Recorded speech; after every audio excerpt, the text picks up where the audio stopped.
Hello friends, we are going to start section 211 CRPC. Marginal heading of this section says contents of charge. मतलब content क्या क्या होने चाहिए charge के, वो ये सेक्शन बताता है। अब एक चीज़ हमें सबसे पहले ये सेक्शन पढ़ने से पहले ये सोचना होगा, ये समझना होगा कि ये ज़रूरी क्यों है कि उसको बताना कि चार्ज आप पे क्या क्या लगाया गया है बाय प्रोसिक्यूशन। तो आप एक एग्जाम्पल से समझिए कि अगर आपका कोई पेपर है, आपको पता ही नहीं है कि किस चीज़ का पेपर है, किस सब्जेक्ट से पूछा जाएगा, क्या आपको प्रिपेयर करना चाहिए, तो ऐसे में क्या होगा, या आप फेल कर जाओगे। सेम इसी तरह से क्रिमिनल लॉ में होता है कि अगर एक्यूज को ये पता ही नहीं होगा कि चार्ज क्या है तो वो अपना डिफेंस तैयार कैसे करेगा। तो इसीलिए चार्ज बहुत इंपॉर्टेंट रोल प्ले करता है क्रिमिनल जस्टिस सिस्टम में। अब देखते हैं कि क्या इसके सब सेक्शंस हैं।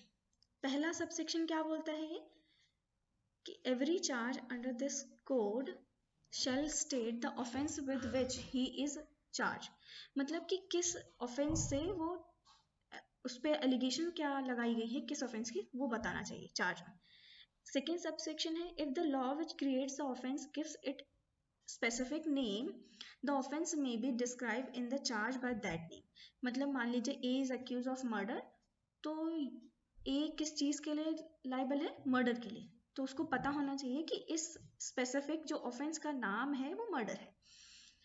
थर्ड सबसेक्शन क्या बोलता है कि if the law which creates the offence does not give it any specific name. मान लीजिए कोई ऐसा स्पेसिफिक नाम नहीं है उस ऑफेंस का, आईपीसी में मान लीजिए कुछ भी ऐसा क्राइम उसने किया जिसका कोई डिफाइंड नेम नहीं है, तो so much of definition of the offence must be stated as to give the accuse notice of matter with which he is charge. मतलब आपको उतना डिफाइन करना पड़ेगा उस चीज को, उस ऑफेंस को, कि जिससे उसको ये पता चल जाए कि उसको कि किस चीज के लिए वो चार्ज किया जा रहा है। फोर्थ सबसेक्शन क्या बोलता है, the law and section of the law against which the offence is said to have been committed shall be mentioned in the charge। मतलब एक एग्जांपल से समझते, मान लीजिए A has been charged under section 300 IPC। तो इसमें 300 क्या है, 300 आपका सेक्शन है और किस लॉ में वो प्रोसिक्यूट किया जा रहा है, वो इंडियन पीनल कोड 1860 में किया जा रहा है। तो लॉ क्या यहाँ पे बता रहा है, यहाँ पे लॉ आपका आईपीसी हो गया, सेक्शन क्या हो गया 300। नेक्स्ट सब सेक्शन है आपका 5, the fact that the charge is made is equivalent to a statement that every legal condition required by law to constitute the offence charge was fulfilled in the particular case. इसमें क्या बोलता है कि the fact that the charge is made is equivalent to a statement that every legal condition required by law to constitute the offence charge was fulfilled in a particular case. मान लीजिए A is charge with murder of B, तो इसमें क्या है कि A murder के लिए liable है, A जो चार्ज बनाया गया है A पे वो मर्डर का चार्ज है, और अगर वो मर्डर का चार्ज है तो कोई भी एक्सेप्शन 300 का अप्लाई नहीं होता है। ये इस सबसेक्शन का मतलब ये है। The charge shall be written in language of court. तो यहाँ पे ये जो बोल रहे हैं कि लैंग्वेज ऑफ कोर्ट क्या होगा, मतलब चार्ज जो भी होगा उसको हमेशा कोर्ट की लैंग्वेज में लिखा होना चाहिए, कोर्ट की लैंग्वेज में लिखा होना चाहिए। और कोर्ट की लैंग्वेज क्या होगी, ये डिफाइन किया गया है अंडर सेक्शन 272 सीआरपीसी। सीआरपीसी में ये है कि कौन ये डिफाइन करेगा, स्टेट गवर्नमेंट करेगी। State government will decide about the language of the court.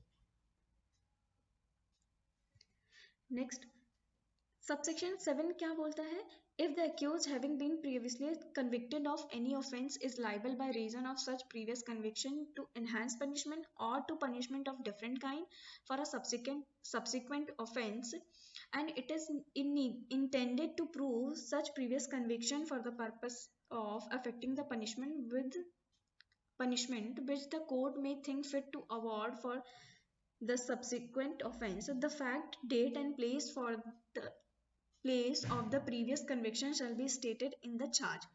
मतलब कि अगर पहले उसने कोई ऑफेंस किया है तो ये जो है बताना होगा चार्ज में उसे कि वो किस ऑफेंस के लिए वो पहले चार्ज हो चुका है।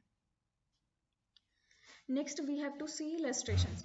first illustration says A is charged with the murder of B. This is equivalent to the statement that A's act fell within the definition of murder given under section 299 300. मतलब अगर हम ये कह रहे हैं कि A जो चार्ज किया जा रहा है A को मर्डर के लिए है, तो इसका मतलब ये है कि वो किसी एक्सेप्शन में नहीं आता है और वो इसी डेफिनेशन के जो डेफिनेशन जो दिया गया है जो सेक्शन 299 300 में है वो इसी सेक्शन में आता है और इस पे कोई एक्सेप्शन भी 300 का अप्लाई नहीं होता.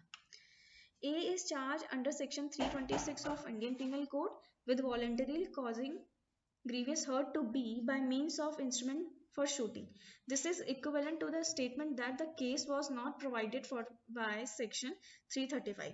मतलब वो कह रहे हैं कि अगर वो 336 में लाइबल है आईपीसी के तो वो 336 में लाइबल है, 335 में नहीं आएगा.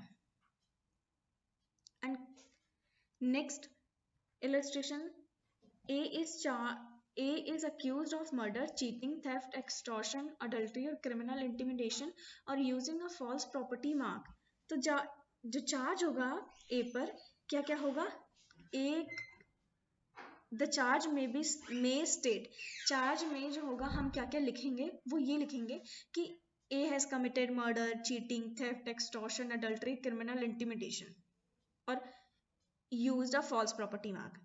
अब क्या है कि इसमें विदाउट ये जो स्टेटमेंट दिया है कि without reference to the definition of those crime contain in IPC but the sections which the offence is punishable. मतलब ये सारे जो हम सेक्शंस हैं, ये जितनी सारी ऑफेंस का नाम लिया है, theft, extortion, adultery, criminal intimidation, तो चार्ज में ये सारे सेक्शंस हम आईपीसी के लिखेंगे. डी है illustration D.